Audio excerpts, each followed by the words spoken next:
Hi అండి, సింపుల్గా తక్కువ టైంలో మనం కాకరకాయ నిలువ పచ్చడిని ఎలా ప్రిపేర్ చేసుకోవాలో చూద్దామండి.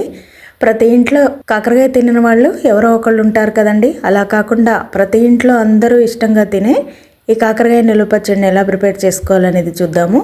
ముందుగా నేను 1/2 కేజీ కాకరకాయలు తీసుకున్నానండి. తీసుకొని నీట్గా వాష్ చేసుకొని ఇలా మందంగా కట్ చేసుకొని పక్కకు పెట్టుకున్నాను. ఇప్పుడు ఒక కప్పు తీసుకొని ఆ కప్పుతో 2 కప్పుల వరకు అయ్యేలాగా మనం ముక్కల్ని కొలుసుకోవాలి. మీరు ఏ కప్పుతో తీసుకున్నా పర్వాలేదు, కొంచెం ఎక్కువ క్వాంటిటీ అయినా కూడా దానికి తగ్గట్టుగా 2 కప్పులు అయ్యేలాగా చూసుకొని కప్పుని సెలెక్ట్ చేసుకోవాలి. ఇప్పుడు నేను తీసుకున్న కప్పుతో 1/2 కప్పు చింతపండుని పీచు గింజ లేకుండా నీట్గా వాష్ చేసుకున్న తర్వాత ఒక బౌల్లో వేసుకొని వేడివేడి వాటర్ని వేసుకొని ఒక 45 మినిట్స్ అలాగా నానబెట్టుకోవాలి. పెట్టుకున్న తర్వాత ఈ లోపల మనం ఏ కప్పుతో అయితే ముక్కలను కొలుసుకున్నామో అదే కప్పుతో 1.5 కప్పుల ఆయిల్ వేసేసి ముందుగా కట్ చేసుకున్న కాకరకాయ ముక్కల్ని అందులో వేసేసి మీడియం ఫ్లేమ్లో మంచిగా ఫ్రై చేసుకోవాలి. మరీ బాగా మెత్తగా కాకుండా మరీ బాగా గట్టిగా కాకుండా మీడియంగా మీకు చూపించే విధంగా ఫ్రై చేసుకోవాలి. ఇలా ఫ్రై చేసుకున్న వీటిని తీసి ఒక ప్లేట్లోకి వేసుకొని పక్కకు పెట్టుకోవాలి. మిగతా ముక్కల్ని కూడా అలాగే మీడియం ఫ్లేమ్లో మంచిగా ఫ్రై చేసుకొని అన్నీ ఒక ప్లేట్లో వేసుకొని పక్కకు పెట్టుకోవాలి.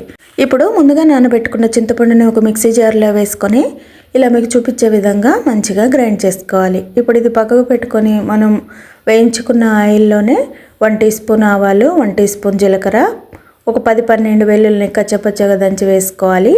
ఒక 3 రెమ్మల కరివేపాకు వేసేసి ఒక 5-6 ఎండుమిర్చిని చిన్న ముక్కలుగా కట్ చేసుకొని వేసుకొని మంచిగా ఫ్రై చేసుకోవాలి.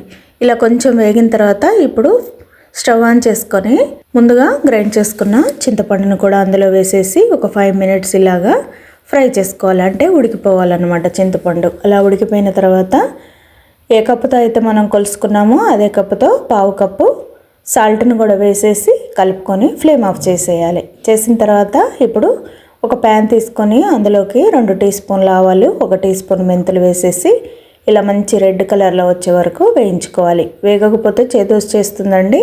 మంచిగా వేయించుకోవాలి. వేయించుకున్న తర్వాత దీన్ని పౌడర్ పెట్టుకొని పక్కకు పెట్టుకోవాలి.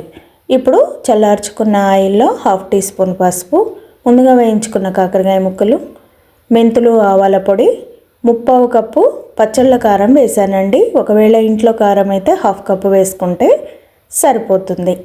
ఇలా 1/2 కప్పు కారం వేసిన తర్వాత బాగా కలుపుకుంటే ఎంతో టేస్టీ అయిన కాకరకాయ నిలువ పచ్చడి రెడీ అయిపోతుందండి. అస్సలు చేదుండదు, చాలా బాగుంటుంది. పిల్లల నుంచి పెద్దవాళ్ళ వరకు కూడా చాలా బాగా తినేస్తారు. నచ్చితే లైక్ చేసి సబ్స్క్రైబ్ చేయండి. Thank you.